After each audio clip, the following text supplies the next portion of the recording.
तो हम लोगों ने पिछले क्लास में भी क्या पढ़ा था, तो केवल डॉक्टर जाकिर हुसैन के बारे में जाना था और लेसन का लाइन बाय लाइन जो भी उसका समरी होता है वो किया था, और पार्ट का समरी एक जगह पे जैसे एग्जाम में लिखना होता है वो चीज हम लोगों ने कर लिया था।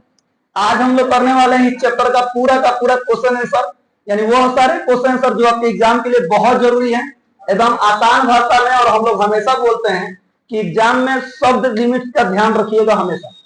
जो 2 नंबर वाले प्रश्न आते हैं 40 से 50 वर्ड्स में लिखना होता है, जो दीर्घोत्तरीय आते हैं मतलब जो लॉन्ग टाइप क्वेश्चन आते हैं उनको 120 से ज्यादा लिखना होता है, ठीक है। तो उसी वर्ड्स लिमिट में सभी के सभी क्वेश्चंस लिखे जा रहे हैं, नहीं तो क्वेश्चन का आंसर एक लाइन में भी समाप्त हो सकता है।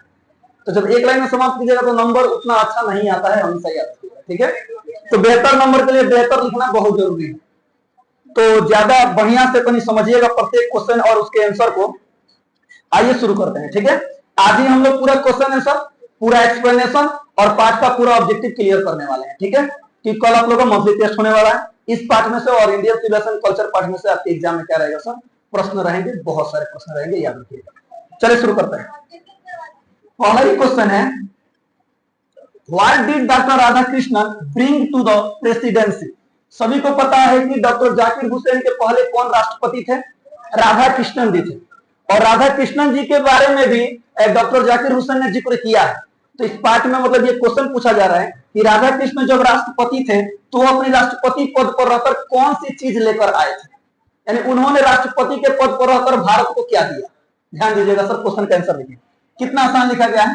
Doctor Radhakrishnan brought to the presidency a wealth of knowledge. सुनिएगा ध्यान से सर, वेल्थ ऑफ नॉलेज, ज्ञान का भंडार, ज्ञान का भंडार लेकर आए। डीप एरुडेशन, एरुडेशन का मतलब सर उन्होंने विद्वता लेकर आई। एंड द वास्ट एक्सपीरियंस, और अनुभव का भंडार लेकर आया। अनुभव यानी एक्सपीरियंस का भंडार लेकर आया। कर रहे हैं क्या, ही एक्सप्लेन्ड इंडियन फिलोसफी, उन्होंने भारतीय दर्शन को एक्सप्लेन किया। And the unity of spiritual values, और उन्होंने आध्यात्मिक जो वैल्यू होता है, जो आध्यात्मिक गुण है, उसकी ताकत को बताया, उसकी एकता को बताया। आगे देखिएगा, ही ऑलवेज बिलीव्ड, वो हमेशा विश्वास करते थे, मानते थे, किस चीज में, इन ह्यूमन डिग्निटी, यानी मानव की गरिमा के में वो हमेशा विश्वास करते थे कि मानव का हमेशा सम्मान हो। वो न्याय में विश्वास करते थे, justice and the essential humanity of man, और जो इंसान के अंदर जो मानवता होती है ना, उस मानवता में ये हमेशा विश्वास करते थे। कौन, डॉक्टर राधाकृष्णन। तो ये चीज उन्होंने अपने भारत को दिया। कौन, डॉक्टर राधाकृष्णन, ठीक है। आसान सा आंसर पढ़ लीजिएगा, हिंदी है, आपको समझ में आ जाएगा। आगे बढ़ते हैं, दूसरा क्वेश्चन है बाबू, what oath did doctor Zakir Hussain take off, यानी डॉक्टर जाकिर हुसैन ने क्या शपथ ली। सभी को पता है जब भाषण दे रहे थे तो खूब बढ़िया से पेज शपथ ले रहे थे। कौन कौन से शपथ लेते हैं तो ध्यान से देखिएगा। Doctor Zakir Hussain took the oath of loyalty to the constitution of India, यानी भारत के संविधान के प्रति उन्होंने निष्ठा की शपथ ली।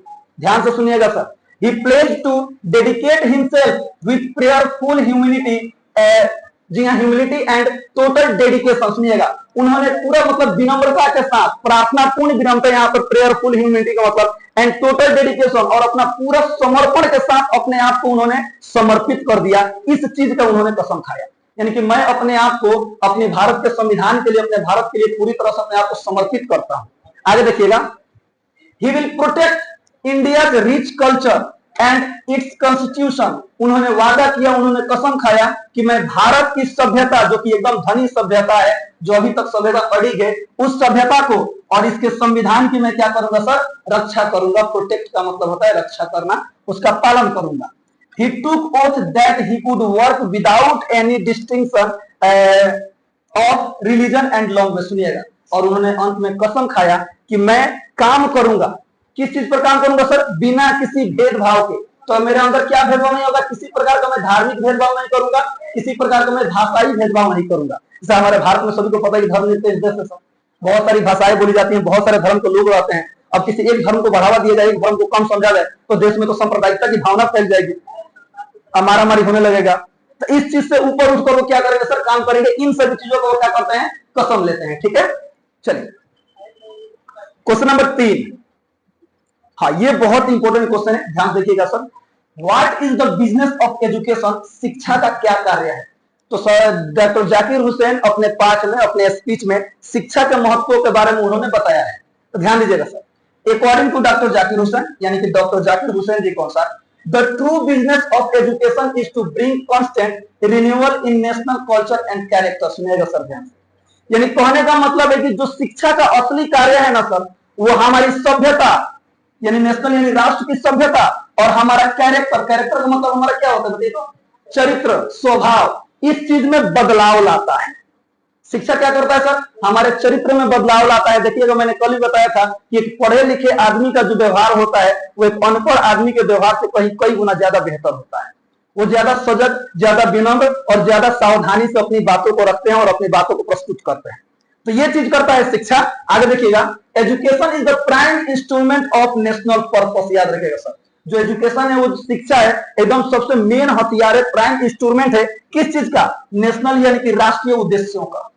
राष्ट्रीय उद्देश्यों को सबसे खतरनाक हथियार कौन है, एजुकेशन है। आगे लिखा गया है, द क्वालिटी ऑफ एजुकेशन यानी शिक्षा का गुण directly affects the quality of the nation.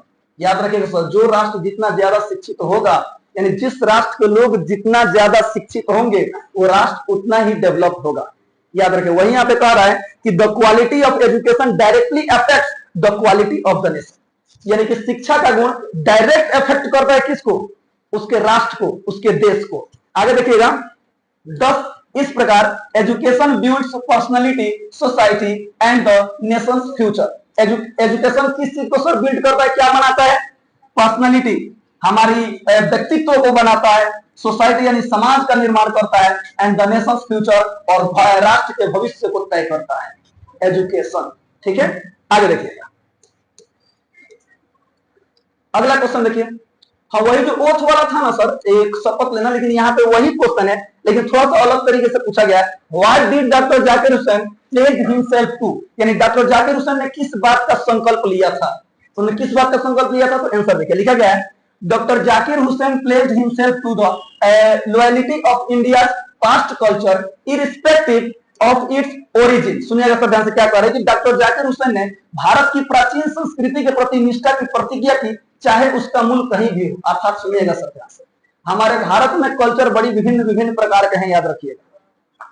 कहीं जाइए तो कहीं पे कोई और कल्चर का मतलब पर्व, त्योहार, रीति रिवाज हर एक जगह पर वो अलग अलग तरीके से मनाए जाते हैं ना। यहाँ पे कह रहे हैं कि चाहे कहीं का भी कोई भी कल्चर, उसका मूल बिंदु चाहे कोई भी हो, मैं सबके प्रति एकदम निश्चित बन के रहूंगा। याद रखिएगा, यानी किसी में भी किसी प्रकार का भेदभाव नहीं करेंगे। कौन, doctor Zakir Hussain. He pledged to serve the totality of India's culture, to work for the strength and progress of the country, and to dedicate himself to the welfare of the people without caste, color or creed। ध्यान सुनिए क्या लिखा गया है कि उन्होंने भारत की समग्र संस्कृति की सेवा करने, देश की मजबूती और प्रगति के लिए काम करने और जाति, रंग या पंथ से परे सभी लोगों का कल्याण के लिए खुद को समर्पित करने का संकल्प लिया। कि उन्होंने ये कसम खाया कि मैं देश को एकदम निष्पक्ष भाव से सेवा करूंगा।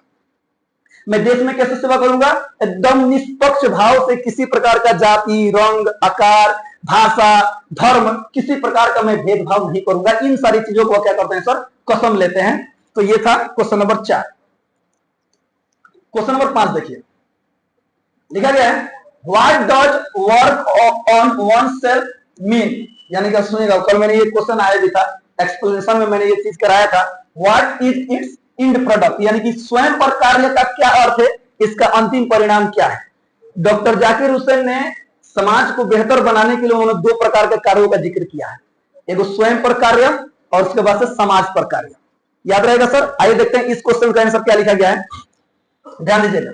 Work on one's self means to follow the path of moral development with self discipline as a free individual. सुनिएगा ध्यान से, कहने का मतलब है कि स्वयं पर कार्य का अर्थ है कि एक स्वतंत्र व्यक्ति के रूप में आत्म अनुशासन के साथ नैतिक विकास के मार्ग पर चलना। ध्यान सुनिएगा।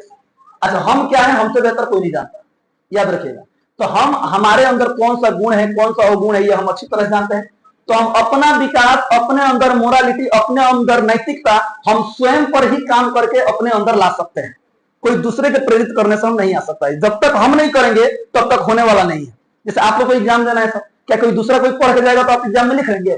नहीं ना लिखेंगे, आप ही को जाकर लिखना पड़ेगा। तो पढ़ना भी किसको पड़ेगा, आप ही को पड़ेगा। आगे देखिएगा, लिखा गया है, कहने भाई, this work develop inner values, ये जो काम है ना अपने आप पर काम करना, ये हमारे अंदर की गुण को दर्शाता है, इसको बढ़ावा देता है। एंड स्ट्रेंथ कैरेक्टर, और हमारे चरित्र में क्या करता है सर, ताकत भरता है, हमारे चरित्र को मजबूत करता है जब हम अपने आप पर क्या करेंगे, काम करेंगे। तो आगे लिखा गया है बाबू, हाँ, इट्स एंड प्रोडक्ट क्या है सर, तो it's and product is free moral personality, यानी कि इसका अंतिम परिणाम एक स्वतंत्र नैतिक व्यक्तित्व होना चाहिए, यानी कि है विदाउट दिस, यानी इसके बिना neither the individual nor society can achieve real growth, justice and graceful living, यानी इसके बिना न तो व्यक्ति और न ही समाज वास्तविक विकास, न्याय और सुंदर जीवन प्राप्त कर सकता है। अर्थात जब तक हम अपने आप को नहीं सुधारेंगे, जब तक हम अपने आप पर काम नहीं करेंगे, जब तक हमारे अंदर मोरालिटी नहीं आएगी, तब तक समाज भी बेहतर रूप से नहीं हो पाएगा।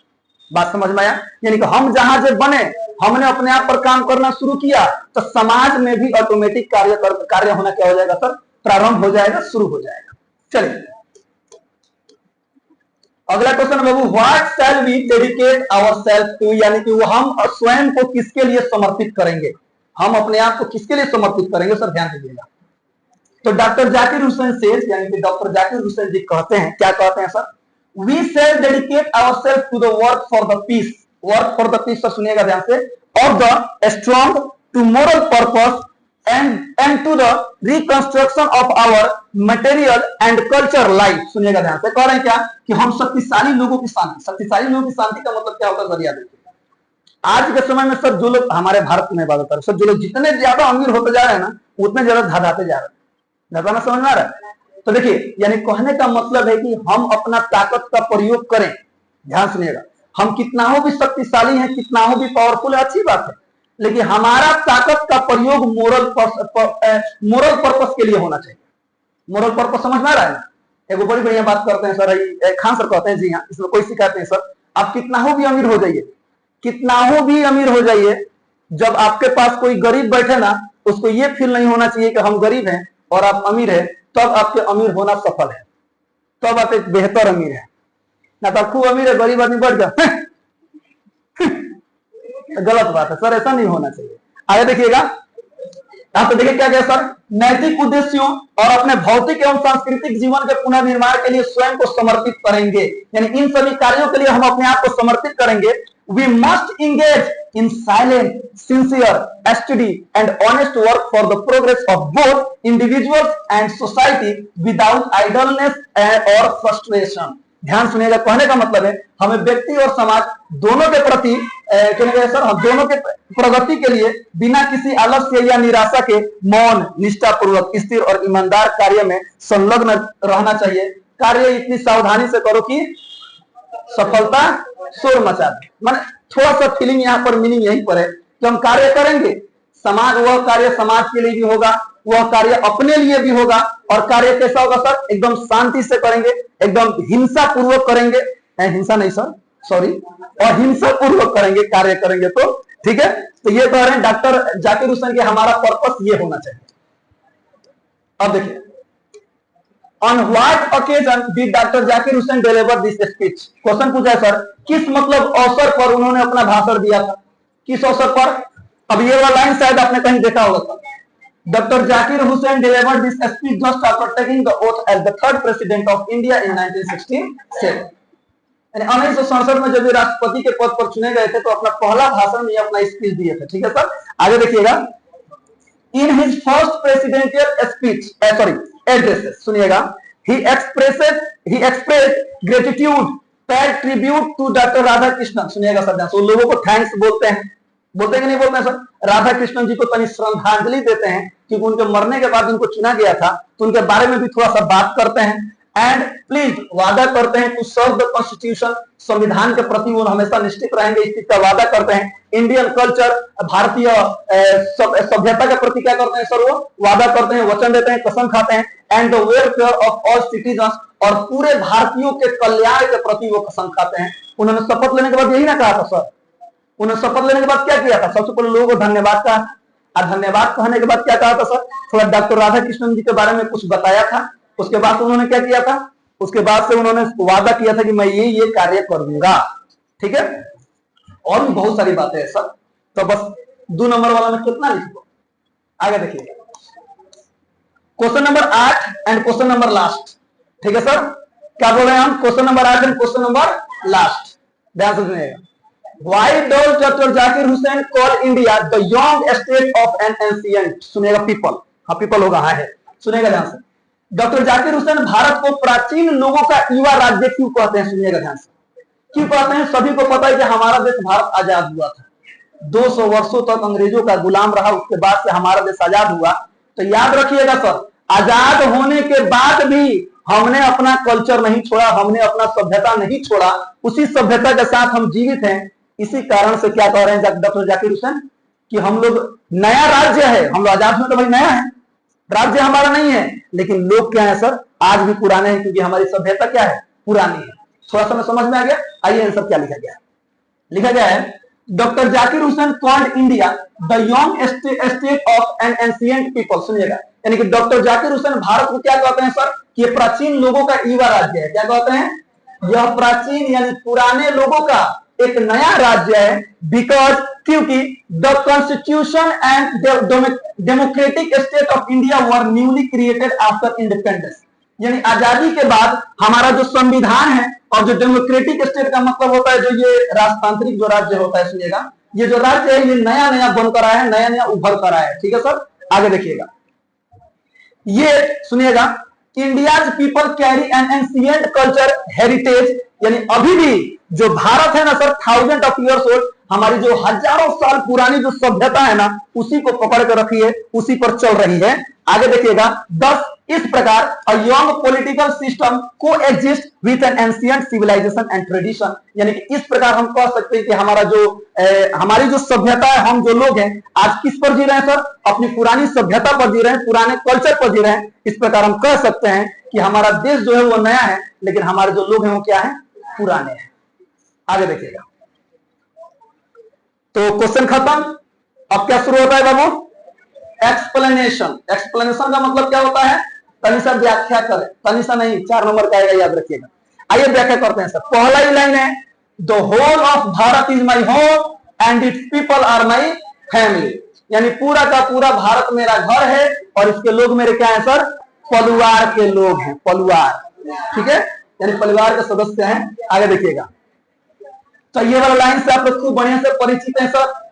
This line has been taken from the speech Bharat is my home delivered by doctor Zakir Hussain just after taking the oath as the 3rd president of India in 1967। तो इसके बारे में तो ज्यादा मुझे टिप्पणी देने की आवश्यकता नहीं है। चलिए थोड़ा सा इसका तो हम व्याख्या करते हैं सर। लाइन का याद रखिएगा, the whole of Bharat is my home and people are my family. ध्यान दीजिएगा, लिखा गया है, using this line doctor Zakir Hussain expresses his deep love for the country and it's people. वाह, इस पंक्ति का प्रयोग करते हुए डॉक्टर जाकिर हुसैन जो है ना सर, अपने एकदम डीप लव यानी खतरनाक वाला प्यार, टरटरावा लव किसके प्रति दिखाते हैं?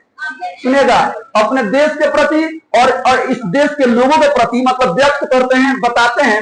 He says, सुनो, he says that the entire nation is like his home and every citizen is like a family member। सुनिएगा सर, वो कहते हैं ये जो पूरा का पूरा राष्ट्र है ना, ये मेरा घर है और इसमें जितने भी लोग हैं ना, सब के सब मेरे परिवार के कौन सी हैं? परिवार में परिवार के कौन सी है? सदस्य हैं। आगे देखिएगा सर, लिखा गया है, बातें नहीं है, अच्छे बच्चे बातें नहीं करते हैं, शैतान बच्चे बातें, कहीं गलत बात है, अच्छे बच्चे बातें करते हैं। भाई अच्छे हम तभी ना बात कर रहे हैं, शैतान रहते तो कहाँ, हम इधर उधर भटकते रहते हैं, जैसे चुड़ैल भटकती है सब। बताइए कौन शरीफ होता है? भूत शरीफ होता है कि चुड़ैल शरीफ होता है? भूत बहुत शरीफ होते हैं बाबू, चुड़ैल बहुत खतरनाक होती है। पूछो का है, रात भी आप कहीं मान लीजिए 11-12 बजे पैदल आ रहे हैं तो भूत बेचारे अकेले शांति से बैठे रहते हैं, अपने के खानी उनी खाला तो मांगल जाई, वो फेर में रहते हैं। और चुड़ैल लगे से पूछिए छन छन, वो जितने पीछे करी छन छन उतने है ना करी। इसलिए बाबू जब भूत होते हैं तनी ऐसी होते हैं, शरीफ होते हैं, वही पीक पर के चल जाए उनसे कोनो मतलब है। लेकिन चुड़ैल बाप रे बाप, कुछ करियो सा ना, लेकिन जितना देर अकेले रहो उतना देर में दिमाग खा दियो सन। संदेह सुनो, संदेहने से हवा बहु सन, संदेहने से बहु सन। और तू हनुमान चालीसा पहुंच चलो बड़ो, मन करे पीछे ना देखी लेकिन पीछे देखिए लेते हैं कि ना। कौन बात ना बनी, हम चुड़ैलों की बात किए थे, हम लड़कियों की बात नहीं किए थे, ठीक है। हाँ, तो ध्यान दीजिएगा। तो डॉक्टर जाकिर हुसैन क्या कह रहे हैं कि पूरा भारत मेरा कौन सी है, घर है, और इसके लोग मेरे क्या है सर, सदस्य हैं घर का। देखिए, एज द प्रेसिडेंट, माने एज द प्रेसिडेंट यानी कहने का मतलब है जो राष्ट्रपति होने के नाते, he feels it is his duty to serve all people equally without any difference of caste, colour, creed और रिलीजन। देखिए सर, राष्ट्रपति होने के नाते उनको लगता है, उन्होंने अनुभव किया कि नहीं, मुझे जो सेवा करना है सभी लोगों को एकदम बराबर रूप से सेवा करना है, किसी प्रकार के भी कास्ट यानी जाति, कलर, रंग, क्रीड माने पंथ और धार्मिक किसी प्रकार का भी भेदभाव मुझे नहीं करना है। आगे देखिएगा, this shows his patriotism, humanity and sense of responsibility. ये क्या उनकी क्या दर्शाता है सर? पैट्रियटिज्म का मतलब होता है देशभक्ति। ये उनकी देशभक्ति को व्यक्त करता है, ये उनकी मानवता को व्यक्त करता है, और साथ ही साथ उनकी जो जिम्मेदारी का जो सेंस है ना, उस चीज को व्यक्त करता है। ठीक है सर, ये था एक्सप्लेनेशन किस चीज का? The whole Bharat is my home and it's people are my family. अगला देखिए सर, थोड़ा सा इंपॉर्टेंट है, power should be used only for moral purpose. ये इस साल का मेरा गेस है, गेस समझ रहा हो ना, साल 2025 में एक्सप्लेनेशन में आ सकता है, याद रखिएगा सर, ठीक है। हाँ, यही वाला, power should be used only for moral purpose, यानी शक्ति का प्रयोग केवल नैतिक उद्देश्यों के लिए किया जाना चाहिए। इधर देखिए, शक्ति का प्रयोग केवल किसके लिए किया जाना चाहिए? नैतिक उद्देश्यों के लिए किया जाना चाहिए। ध्यान दीजिएगा, this line has been taken from Wahid the speech Bharat is my home delivered by Dr. Zakir Hussain just after taking the oath as the third president of India in 1967। फिर से वही लाइन आ गया है ना sir, explanation में सब में वही लाइन आपको देखने को मिलेगा। आगे देखिए सर, लिखा गया है, यूजिंग दिस लाइन, यानी इन लाइनों का प्रयोग करते हुए, पंक्तियों का प्रयोग करते हुए, doctor Zakir Hussain wants to say that, doctor Zakir Hussain कहना चाहते हैं, power should never be misused for selfishness, injustice और डोमिनेशन। सब सुनिएगा ध्यान से, शक्ति का प्रयोग, पावर का प्रयोग कभी भी अपने स्वार्थ के लिए नहीं होना चाहिए। पावर का प्रयोग कभी भी इनजस्टिस यानी अन्याय के लिए नहीं किया जाना चाहिए। पावर का प्रयोग कभी भी डोमिनेशन, डोमिनेशन का मतलब क्या होता है सर? वर्चस्व, यानी किसी प्रकार का वर्चस्व यानी दबदबा के लिए कभी नहीं करना चाहिए पावर का प्रयोग। The power is mean to serve people and protect justice. सुनिएगा, हाँ sir ji, true power is mean to serve people and protect justice. Power का प्रयोग किसमें होना चाहिए? लोगों की सेवा करने में होनी चाहिए और जस्टिस को प्रोटेक्ट करने में होना चाहिए। जस्टिस यानी न्याय को रक्षा करने में, न्याय को बचाने के लिए होना चाहिए शक्ति का प्रयोग। आगे देखिएगा, लेकिन जमाना बदल गया है, शक्ति का प्रयोग लोग अपने स्वार्थ के लिए कर रहे हैं, याद रखिएगा। सुनिए, he follows the teaching of Mahatma Gandhi, यानी वो महात्मा गांधी के जो महात्मा गांधी सिखाए हैं ना, वो उनका अनुसरण करते हैं, उनको मानते हैं। who believed that power must always be guided by moral values like truth, peace and non-violence। यानी कि जो पावर है ना, वो हमेशा किस चीज के लिए, किस चीज से गाइड होना चाहिए? किससे? सच्चाई से, शांति से और नॉन वायलेंस यानी अहिंसा से। याद रखिएगा, अगला लाइन है, दस इस प्रकार power is valuable only when it is used for the welfare and upliftment of society. Upliftment of society का मतलब होता है समाज को थोड़ा ऊपर की दिशा में लेकर जाना, समाज को ऊपर बढ़ाना। सुनिएगा ध्यान से, यानी पावर का इस प्रकार हम कह सकते हैं कि पावर का प्रयोग केवल किसके लिए होना चाहिए? तो वेलफेयर यानी कल्याण के लिए होना चाहिए। किस चीज का कल्याण? सामाजिक कल्याण के लिए होना चाहिए और समाज को ऊपर की दिशा में ले जाने के लिए होना चाहिए, न कि अपने स्वार्थ के लिए होना चाहिए, न कि अन्याय के लिए होना चाहिए, न कि किसी प्रकार का दबदबा बनाने के लिए होना चाहिए। इसलिए पावर का प्रयोग होना चाहिए, डॉक्टर जाकिर हुसैन कहते हैं। Thank you. ताली बजाने का मतलब ये नहीं हुआ कि कल आपको ऐसी सुनेंगे तो हम छोड़ देंगे। ऑनलाइन है तो शेयर तो नहीं कर सकते हैं, नहीं पीतेंगे, याद रखिएगा, विपरीतार्थक शब्द, ठीक है। हाँ भाई, विद्यार्थियों को कभी नहीं पीटना चाहिए, कभी नहीं। एक वाला न्यूज देखा है, लोग बोलता है छोटे छोटे बच्चे हमारे देश के भविष्य हैं, उनको कभी भी नहीं बोलना चाहिए। चलो बिचुया में तो गीत गा निकलता है। सही बता रहे सर, वो रील देखने में हमको मैंने बड़ा अच्छा लगा था, मजा आया था। देखिए, सुनिए, keep silent and look at the board। Education is a prime instrument of national purpose and the quality of education is देखिए inescapably, सुनिएगा, inescapably involved in the quality of the nation, यानी शिक्षा राष्ट्रीय उद्देश्यों की पूर्ति का एक प्रमुख साधन है और शिक्षा की गुणवत्ता राष्ट्र की गुणवत्ता में अनिवार्य रूप से निहित है। जी हाँ सर, यानी अब शिक्षा के महत्व को थोड़ा सा यहाँ पे एक्सप्लेन किया जाएगा, ध्यान से सुनेगा सर। 3 नंबर क्या लिखा जाए, फिर वही बात, this line has been taken from the speech Bharat is my home delivered by Dr. Zakir Hussain just after taking the oath as the 3rd president of India in 1967 कि 1967 कौन बात नहीं, बोलना थोड़े, लिखना ही ना है, क्यों ना याद रखे, याद कर लेगा, आगे देख लेगा। आइए थोड़ा सा देखते हैं क्या लिखा गया है, बातें नहीं सर, ध्यान सुनिएगा। Using this line, Dr. Zakir Hussain highlights the importance of education for a country, यानी इन पंक्तियों का प्रयोग करते हुए माने डॉक्टर जाकिर हुसैन शिक्षा के महत्व को हाईलाइट करते हैं, एक राष्ट्र के लिए, एक देश के लिए आखिरकार शिक्षा का क्या महत्व है, ध्यान सुनिएगा सर।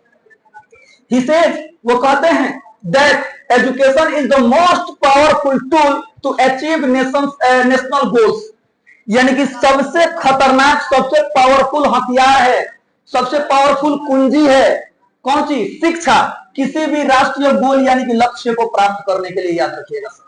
आगे देखिए लिखा गया है sir, the progress of a nation depends on the type and standard of education it's people receive. वाह भाई वाह, कितना बढ़िया नहीं लिखा गया है, the progress of a nation depends, यानी कि राष्ट्र की प्रगति इस बात पर निर्भर करता है कि उस राष्ट्र के लोग जो है वो कितना शिक्षित है, उन लोगों ने कितना शिक्षा रिसीव किया है, वो लोग कितने एजुकेटेड हैं।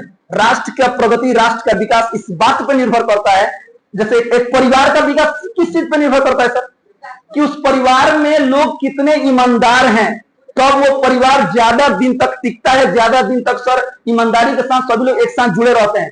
घर में कौन से एक आदमी भी अंदर बेमानी घुस वहां के इतना कमाता नहीं, ढेर कमाता नहीं, अब तनी देखी तनी साइड हो जाएंगे, जहां से कान है से भराई, पहले भाई गायब। 20-25 साल का प्यार मोहब्बत भाइयों का, 6 महीना का प्यार मोहब्बत अगर खा पी के बराबर कर देता है। देखो बात कड़वा है लेकिन सच है। बताओ, 2 भाई बचपन से साथ में रहते हैं, 20-25 साल रहते हैं, और शादी पहले अभी 6 महीना नहीं होता है, कहा जाने कौन जड़ी ओड़ी बांध देती है, सब हमको नहीं बुझाता है कि भाई एकदम एकदम मारा मारी कौची, और यही सब दोनों भाई दिया है जिसको करो, समझ में। इधर देखो, चुपो ना बाबू, देखा बात ही नहीं, तो हिता उतर से भाग जाता है। प्राइवेट मास्टर लोग का इज्जत नहीं ना है, ये तो सरकारी मास्टर होती सन मन जो भी है को सरकारी मास्टर हो, बाप रे बाप, लाइन लगी, लाइन लाइन समझ में आ रहा है, ऐसा हम आते हैं इधर, यहाँ क्या है नहीं है, लेकिन प्राइवेट लोग को कम इज्जत नहीं आता। क्या है लड़का ट्यूशन पढ़ावे लगा, ट्यूशन तो हर ट्यूशन पढ़ावे, कोई बात नहीं सर, हमारा भी दिन आएगा। आई देखो चुप, इधर तो क्या है, कुछ साइलेंट कर दे, हंस लिए लो, हंस लिए, खुश हो गए लोग। अब इधर देखो, गुड एजुकेशन, सुनिएगा, good education produce good citizen, सुनिएगा, अच्छा शिक्षा जो है वो अच्छा नागरिक बनाता है, याद रखिएगा। वाइल पुअर एजुकेशन वीकेंड्स और द नेशन, और जो थोड़ा खराब शिक्षा यानी कि अगर हम शिक्षा में कम होंगे वो हमारे राष्ट्र क्या करता है सर, कमजोर करता है, याद रखिएगा। आगे लिखा गया है सर, दस इस प्रकार education and national progress are directly linked by by, education यानी शिक्षा और राष्ट्र की प्रगति एक दूसरे से लिंक्ड है। एजुकेशन बढ़ेगा, राष्ट्र की प्रगति बढ़ेगी, एजुकेशन घटेगा, राष्ट्र की प्रगति घटेगी। यह है इंपॉर्टेंस ऑफ एजुकेशन एक राष्ट्र के लिए। चलिए क्वेश्चन नंबर 4, एक्सप्लेनेशन ध्यान दीजिएगा sir. This work as I see it, सुनिएगा, this work as I see it has two, यहाँ पे सुनिएगा, has two aspects, work on oneself and work for the society around. सुनिएगा ध्यान से क्या लिखा गया, यानी वही बात कल जो आया था कि मेरे विचार से इस कार्य के 2 पहलू हैं, स्वयं पर काम करना और आसपास के समाज के लिए काम करना। ठीक है सर, आइए इस लाइन को थोड़ा सा एक्सप्लेन करते हैं। इसमें ना बड़ी विस्तार से किया गया है। आप भी एग्जाम में देखिए कैसे पहले लिख दिया गया कि कहां से लिया गया है, फिर दोनों लाइन के बारे में यहाँ पे बता दिया गया है, फिर यहाँ पे दोनों लाइन को एक्सप्लेन किया गया है, अब दोनों लाइन के लिए यहाँ पे कंक्लूजन लिखा गया है। ठीक है सर, ध्यान दीजिएगा। ओके, आप भी एग्जाम में ऐसे ही लिखेंगे सर। अब देखिए सबका मतलब अब लगे वर्ड का लिमिट, ठीक अच्छी बात है, लेकिन एक्सप्लेन भी ऐसा होना चाहिए जिससे कि पूरा लाइन पंक्ति सामने वाले को समझ में आ जाए। ध्यान सुनिए क्या लिखा गया है। फिर वही बात, this line has been taken from the speech Bharat is my home delivered by Dr. Zakir Hussain just after taking the oath as the third president of India in 1967। ठीक है सर, आइए देखते हैं सर अपन क्या कर रहे हैं, थोड़ा सा ध्यान दीजिएगा। लिखा गया using this line doctor Zakir Hussain emphasise, यानी कि वो क्या करते हैं सर, जोर देते हैं किस चीज पर, dual responsibility that individuals must undertake to achieve personal and progress. सुनिएगा, यानी कह रहे हैं कि इन सभी पंक्तियों का प्रयोग करते हुए डॉक्टर जाकिर हुसैन किस चीज पर जोर देते हैं कि हम अपने आप पर काम करें। ठीक है, अच्छी बात है, लेकिन काम और किस पर भी करना चाहिए सर, समाज पर भी काम करना चाहिए। आगे देखिएगा क्या लिखा गया है sir, work on one self. अब ये वर्क ऑन वन सेल्फ के बारे में क्या कह रहा है, तो this means improving yourself by being a good person, practising self control and having a strong value. सुनिएगा ध्यान से, अपने आप पर काम कर हम क्या कर सकते हैं sir, being a good person, एक अच्छा व्यक्ति बन सकते हैं, हमारे अंदर अच्छा व्यक्तित्व आ सकता है। प्रैक्टिसिंग सेल्फ कंट्रोल, अपने आप को कैसे संयमित रखना है, हमें अपने आप पर कैसे कंट्रोल करना चाहिए, ये चीज सीख सकते हैं। And working towards the common, यहां पर है ना जी, अभी कोई बात, यहां देखिए, and having a strong values, और हम अपने आप को और मजबूत बना सकते हैं, याद रखिएगा। ठीक है, अब अगला टॉपिक क्या है, वर्क फॉर द सोसाइटी। जी हाँ सर, वो तो अपने पर काम हो गया, अब सोसाइटी पर काम क्या लिखा गया है, this means helping society by promoting fairness, justice and working towards the common good. यानी मिला जुलाकर एक बात कहा गया है सर, देखिए समझिए, जब हम अपने आप को बेहतर बना लेंगे तो जाहिर सी बात है कि हमें कहां रहना है, समाज में ही ना रहना है सर। जब हम खुद बेहतर हो जाएंगे तो हमारा समाज भी ऑटोमेटिक क्या हो जाएगा, बेहतर हो जाएगा, क्योंकि हम कैसे अपना जीवन जीने लगेंगे, एकदम न्याय के साथ जीवन जीने लगेंगे, और हमारा जो वर्किंग, जो काम करने का तरीका होगा, सबका सब एकदम बेहतर होते चला जाएगा। इस प्रकार हम एक बेहतर समाज का क्या कर लेंगे, निर्माण कर लेंगे।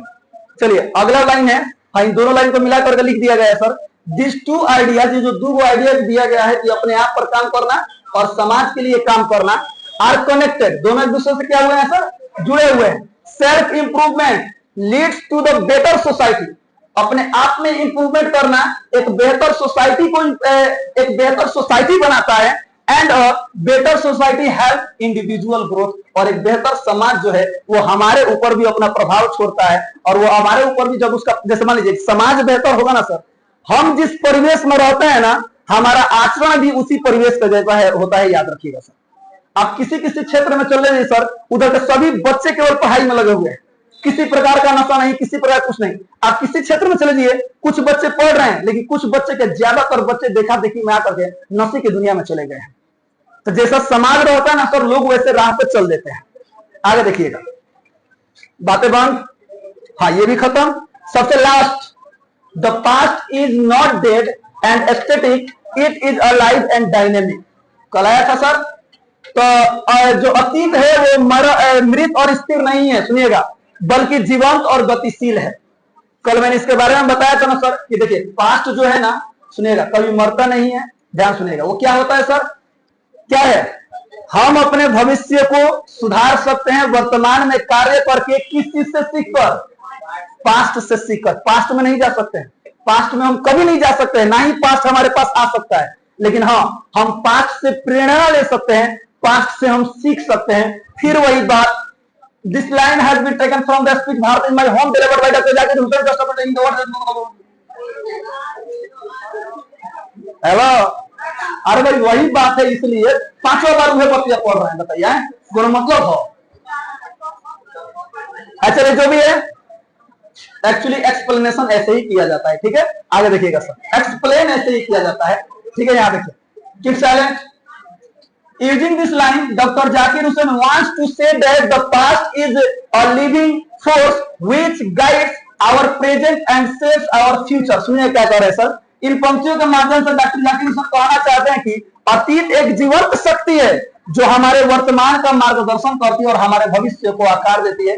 मैंने अभी बोला था सर, पास्ट से हम सीखकर वर्तमान में कार्य करके अपना भविष्य क्या कर लेते हैं सर, सुधार लेते हैं। जैसा आपका 6-7 महीना पास्ट बीत चुका है 12th क्लास का, बीता कि नहीं बीता है? आप खुद अपने आप से पहले जज कीजिए कि आपने कितना पढ़ा है, क्या पढ़ा है। आपका ऑटोमेटिक आने वाला जो परीक्षा है ना 5 महीना बाद खूब आराम से सुधर जाएगा कि ना। आगे देखिएगा, लिखा गया है he means that the past is not क्या है सर, लाइफलेस और फिनिश्ड। सुनिएगा, यानी कि उनका तात्पर्य है कि अतीत निष्प्राय और समाप्त नहीं है, यानी अतीत मरा नहीं है। It continues to guide us and has great. सुनिएगा, यहां पर जो हैज का प्रयोग किया गया है ना, इस इट के लिए किया गया है। और इस इट के लिए देखिएगा, it continues to guide us, ये हो गया कि हमें गाइड कर रहा है, हमें लगातार गाइड कर रहा है, लगातार हमें सिखा रहा है। And it has great importance in our present and future, और इसका बहुत ही महत्व है हमारे वर्तमान में और आने वाले फ्यूचर के लिए। अब अगला लाइन देखिए, लिखा गया है sir, the values of our culture and tradition are eternal. Though क्या लिखा है sir, though their forms may change with time. इसका मतलब है सर कि हमारी संस्कृति और परंपराओं के मूल्य शाश्वत है, हालांकि समय के साथ उनके रूप बदलते रहते हैं। Thus, इस प्रकार the past is alive and active, inspiring us to progress with new ideas. और इस प्रकार हमारा जो पास्ट है आज भी जीवित है, जीवंत है, और ये हर वक्त हमें वर्तमान में नए आइडिया के साथ जीने को सिखाता है, याद रखिएगा। क्योंकि देखिए सर, हमने पास्ट में क्या गलती किया, क्या गलती नहीं किया, ये हम जानते हैं।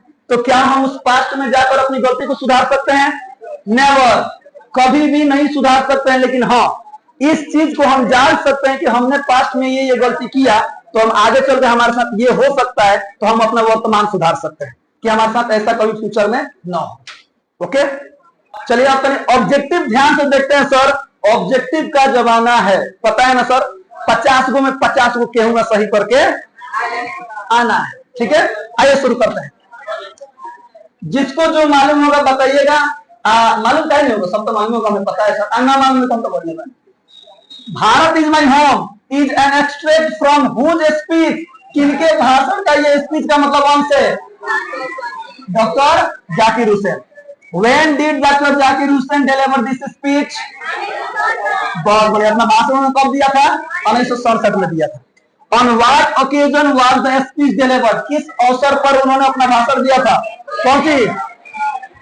Taking oath as the president, यानी राष्ट्रपति जब बन रहे थे, शपथ ले रहे थे, उस दौरान। अगला बताइए, doctor Zakir Hussain was the dash president of India, third president of India. Where was doctor Zakir Hussain born? In Hyderabad. When was doctor Zakir Hussain born? 1997, 1897। Option number B. In which year did Dr. Zakir Hussain die? कब मरे? 1967 में बने थे ना सर, तो 2 साल बढ़ा दीजिएगा, 1969 यानी कि 1969। ओके, चलिए अगला क्वेश्चन है, before becoming president doctor Zakir Hussain served as, माने राष्ट्रपति बनने से पहले उन्होंने किस पद पर काम किया था? Governor of Bihar. बहुत खूब। Whose contribution to philosophy and presidency did Dr. Zakir Hussain praise? यानी किनकी प्रशंसा करते हैं राष्ट्रपति काल के दौरान? बताइए। डॉक्टर राधा कृष्णन की। Option number B. अगला क्वेश्चन 10 नंबर, What did doctor Radhakrishnan bring to the presidency? वो क्या लेकर आए थे, क्या दिए थे अपने भारत को? नॉलेज एंड एरुडेशन, यानी ज्ञान का भंडार और विद्वता प्रदान किए थे अपने भारत को, और साथ ही साथ कौन सी सर? और वास्ट एक्सपीरियंस, अनुभव का खजाना दिया था। Bharat is my home is written by doctor Zakir Hussain. ठीक है, doctor Zakir Hussain took the oath as the कौन सी? प्रेसिडेंट, माने किसके लिए वो शपथ लेते हैं? राष्ट्रपति पद के लिए। सुनिए, before becoming the president of India doctor Zakir Hussain was known as great कौन सी? Freedom fighter and educationist. Option number D हो जाएगा। Doctor Zakir Hussain became the president of India in, कब बने थे राष्ट्रपति? 1967। Bharat is my home is dash dash dash, कौन सी है? स्टोरी है कि पोएम है कि an extract from the speech of Zakir Hussain? An extract from the speech of Zakir Hussain. अगला क्वेश्चन का जवाब दीजिए। Doctor Zakir Hussain enter the office of the president of India in a spirit of dash dash dash, कौन सी बताइए बताइए? प्रेयर फॉर ह्यूमिलिटी, ये बार बार line का पंक्ति ही है, ऑप्शन नंबर डी हो जाएगा। ठीक है। Dash was the role model of doctor Zakir Hussain, माने किनको अपना रोल मॉडल मानते थे? पांच, कौन सा? किनकी बात की है? राधा कृष्णन की, तो डॉक्टर राधा कृष्णन की। ओके, ऑप्शन नंबर ए हो जाएगा। क्वेश्चन नंबर 18, ये भी किताब का ही लाइन है, ध्यान से सुनिएगा sir. Doctor Radhakrishnan never cease to champion the right of all men to live in dignity, क्या हो जाएगा? चैंपियन, यानी कि राधा कृष्णन ने हमेशा व्यक्तियों की गरिमा की बात कही है, उसके प्रति रक्षा करने की इन्होंने क्या की है सर? बात कही है, याद रखिएगा। अगला है doctor Zakir Hussain pledge to the service of कौन सी बताइए? Indian values, option number A. Doctor Zakir Hussain believed that education is dash dash dash of national purpose, क्या होगा? A prime instrument, option number B हो जाएगा। अगला क्वेश्चन देखिए। Doctor Zakir Hussain wanted all Indians to do dash dash dash work, silent and sincere work, याद रखिएगा, option number C हो जाएगा। Dash is the prime instrument of national building, education is the prime instrument, तो किधर हो? Option number A हो जाएगा। Radha Krishnan never lost his faith in the essential humanity of man, ये लाइन एक्सप्लेनेशन में भी आया था क्वेश्चन में कि कभी भी वो जो इंसान के अंदर मानवता होता है ना, उसमें उन्होंने हमेशा विश्वास दिखाया। आगे देखिएगा, मैंने विश्वास कभी नहीं खोया। Doctor Zakir Hussain had also served as the governor of कहां? सारे जहां से अच्छा बिहार हमारा, जी हाँ। अरे हिंदुस्तान तो नहीं है, हिंदुस्तान तो बहुत सुंदर है, लेकिन हिंदुस्तान में सबसे सुंदर कौन है? हमारा बिहार है। आगे देखिएगा, और उससे भी सुंदर आप लोग हैं। समझ में आया? आगे देखिए। Doctor Zakir Hussain delivered his speech in 1967 after taking the oath as the कौन प्रेसिडेंट। बस क्वेश्चन नंबर 26, ध्यान दीजिएगा। Dash said that Bharat is my home and it's people are my family, किन्होंने कहा कि भारत मेरा घर है और इसके लोग मेरे परिवार के लोग हैं? वही बताइए। Doctor Zakir Hussain. Doctor Zakir Hussain took the oath of loyalty of the constitution, उन्होंने संविधान के निष्ठा के प्रति क्या लिए थे? शपथ लिए थे। The people have chosen to make me the head of his family, this family for a certain time, who says this, किन्होंने कहा था? Doctor Zakir Hussain, option number A हो जाएगा। ठीक है, चलिए अगला क्वेश्चन है। What according to doctor Zakir Hussain which is the prime instrument of national purpose? फिर से वही क्वेश्चन है sir. Education is the prime instrument, याद रखिएगा। Doctor Zakir Hussain sees two aspects of work, एगो सामाजिक और एगो कौन सी? इंडिविजुअल, यानी अपने आप पर, यानी सामाजिक पर, समाज पर कार्य करना और अपने आप पर कार्य करना, ऑप्शन नंबर डी हो जाएगा। तो इस तरह से पूरा का पूरा पाठ का ऑथर के बारे में समरी, क्वेश्चन आंसर, एक्सप्लेनेशन और ऑब्जेक्टिव यहीं पे खत्म होता है। खूब इत्मीनान से बाबू क्वेश्चन आंसर और एक्सप्लेनेशन लिख करके याद कर लीजिएगा, और ऑथर के बारे में तो आप लोग को याद है। ऑब्जेक्टिव देख लीजिएगा, याद हो जाएगा, क्योंकि पाठ पढ़े तो याद हो ही जाएगा। ऑब्जेक्टिव नहीं लिखा जाता है, सब कहीं मत लिखिएगा। ठीक है, चलिए तो हंसते रहिए, मुस्कुराते रहिए, गाते रहिए, गुनगुनाते रहिए और हमेशा खुश रहिए। मिलते हैं कल इसी क्लास में इसी ऊर्जा के साथ, तब तक के लिए जय हिंद।